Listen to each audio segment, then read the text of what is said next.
Altered man, another turn away. Inagaw rin ni Helton. Nakita niya sa limpot sa ilalim!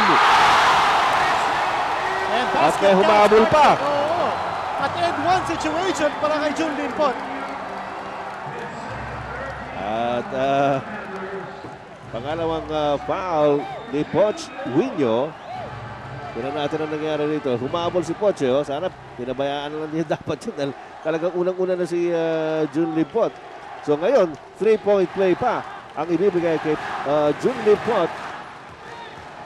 As Barangay Ginebra closes in with only 2.7 seconds remaining in the first quarter.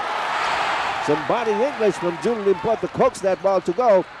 Morado tries a heave. Yes! Pumasok from midcourt! Ato Morado! Ato Morado with a half-court shot. Three-pointer. And what a way to end the quarter. Akala natin matindi na yung ginawang 3-point play ni Jun Limpot. Binalikan naman ng 3 points ito from beyond the half-court line actually. Swak na swak. Galing kay Ato Morado. It's a 4-point lead by the Popcola Panthers. 25-21 at the end of the first.